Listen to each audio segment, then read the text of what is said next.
commencer, peux-tu te présenter brièvement? Je suis Lise Ménalc, je suis assistante doctorante à l'Université libre de Bruxelles au département des sciences de l'information et de la communication. Donc j'aide les professeurs dans l'encadrement des cours et j'écris parallèlement une thèse. Je fais des recherches sur les asymétries de genre entre journalistes dans les salles de rédaction en Belgique et je m'intéresse plus particulièrement dans le cadre de ma thèse à l'entreprise RTBF. Et pourquoi et comment t'es-tu tournée vers le milieu de la recherche? Moi, j'ai été donc journaliste pendant 3 ans. Je suis diplômée à la base de l'Université libre de Bruxelles, de l'école de journalisme. Avant, j'étais journaliste radio et je me suis rendu compte dans mon expérience qu'il y avait beaucoup de biais discriminants et sexistes au sein de l'entreprise pour laquelle je travaillais, avec notamment un espèce de déclic que j'ai eu quand mon rédacteur en chef m'a dit un jour que je ne pourrais jamais monter au sein de la hiérarchie étant donné que j'étais une femme et qu'on n'avait jamais vu de femme monter dans la hiérarchie, en tout cas au sein de ce média en particulier.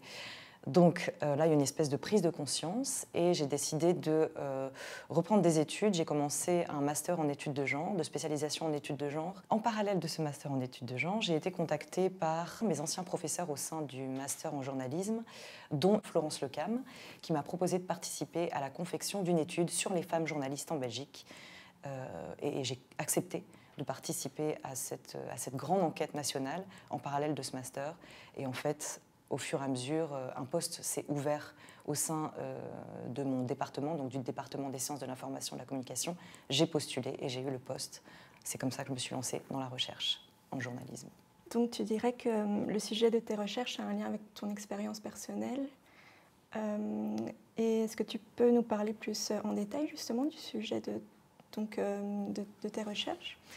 Donc moi, ce qui m'intéresse, en fait, c'est d'essayer de comprendre comment les journalistes, femmes et hommes, évoluent dans des espaces de travail très particuliers que sont les salles de rédaction en tant que telles, et comment, justement, ils évoluent dans une entreprise qui porte pas mal de particularismes, donc la RTBF, la radio-télévision belge de la Belgique francophone, qui est en fait la seule et l'unique entreprise médiatique de service public, audiovisuel de service public, dans un territoire géographique donné.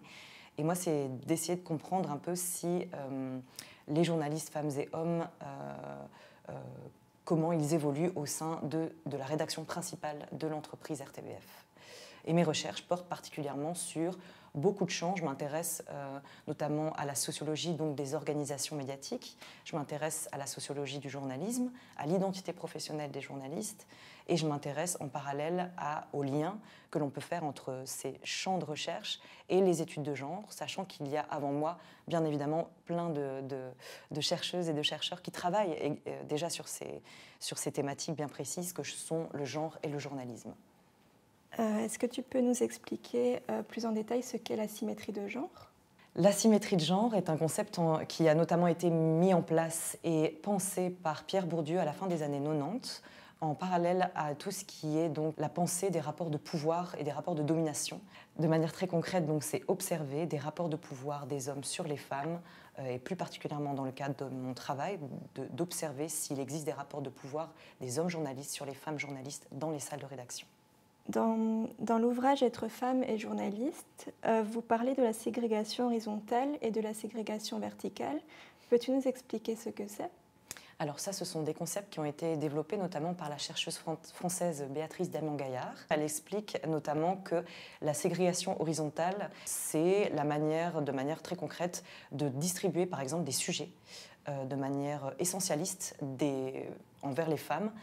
Par exemple, tout bêtement, à une réunion de rédaction, de dire voilà, un sujet lifestyle ou un sujet sur la maternité, ça va d'office revenir à une femme. Un sujet, par exemple, politique ou un sujet économique va d'office revenir à un homme, puisque ce sont des thématiques qui sont, entre guillemets, dites plus féminines dans le cas du lifestyle, de la maternité, etc., et dites plus masculines, je mets des guillemets ici, dans le cas de tout ce qui est économie, politique, etc.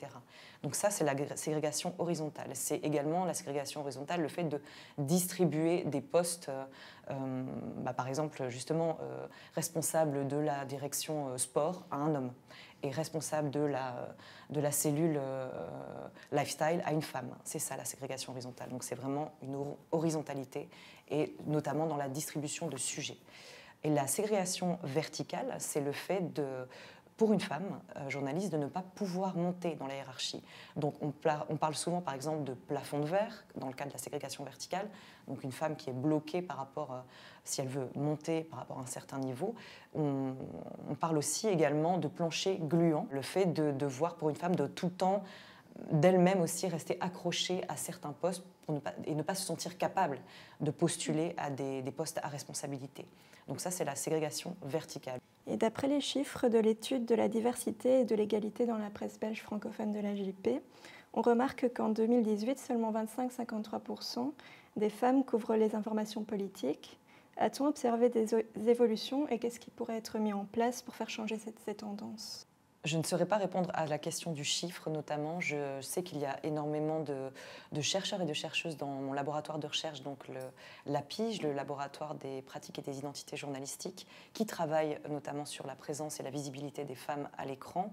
Par contre, je peux parler d'autres études qui ont été faites et notamment de manière plus générale des femmes à l'antenne.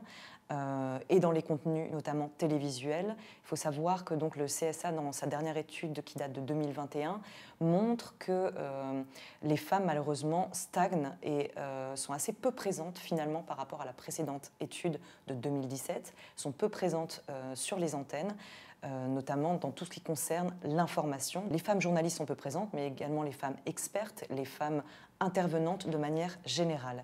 Également, on peut croiser ces données avec une autre étude, elle est sortie en 2023. Le constat reste le même que la précédente étude qui avait été faite en 2018, c'est-à-dire que le journaliste, et je dis bien le journaliste, en Belgique est malheureusement et reste toujours un homme blanc, âgé entre 45 et 50 ans et cisgenre. Donc ça ne change pas non plus, ça n'évolue pas trop. On voit quand même quelques pistes d'évolution, notamment dans certaines entreprises. Je pense notamment aux entreprises audiovisuelles de manière générale. En Belgique, c'est les entreprises qui embauchent le plus de femmes journalistes. Notamment, et par exemple à RTL ou à la RTBF, elles sont quasiment à parité dans les salles de rédaction. Après, pour toutes les raisons qui ont été citées, notamment la ségrégation horizontale, la ségrégation verticale, etc., notre travail à nous en tant que chercheurs et chercheuses en sociologie du journalisme, c'est de voir quel est leur vécu et comment elles évoluent dans les entreprises et quel est le lien sur la manière dont on fait du contenu journalistique et dont on produit de l'information aujourd'hui en Belgique francophone. Et sous quelle forme se traduit le sexisme aujourd'hui dans les rédactions ? De manière générale, quand on s'intéresse à la sociologie du journalisme et au contenu journalistique, le sexisme il passe particulièrement par les stéréotypes de genre, dans les contenus en tout cas, et la manière dont on va mettre en scène et on va mettre en valeur ou non, ou en défaveur, entre guillemets, des femmes dans les contenus journalistiques. Mais en tout cas, dans les rédactions, ça passe par une série de choses, des violences verbales, des violences physiques, des violences mentales, etc., de la pression subie, etc. Connais-tu des actions ou des associations pour lutter contre le sexisme dans la profession du journalisme ? Je pense notamment donc à l'Association des journalistes professionnels qui dispose quand même d'informations et aussi qui fait des formations auprès des journalistes sur la manière dont on peut réagir par rapport au sexisme. Il y a également donc l'ADIM, c'est l'Association pour la diversité et l'inclusivité dans les médias, qui fait beaucoup d'actions sur la manière dont on peut prendre en compte justement le sexisme dans les rédactions, particulièrement quand on est une femme racisée. Elles ont mis en place donc des safe spaces pour les femmes journalistes racisées notamment, qui peuvent permettre de libérer la parole par rapport à des vécus qui peuvent être compliqués quand on est femme journaliste dans des rédactions dites mainstream, où la majorité de ces rédactions sont aussi masculines et blanches, il faut le savoir. Merci beaucoup Lise d'avoir répondu à nos questions. Merci à vous.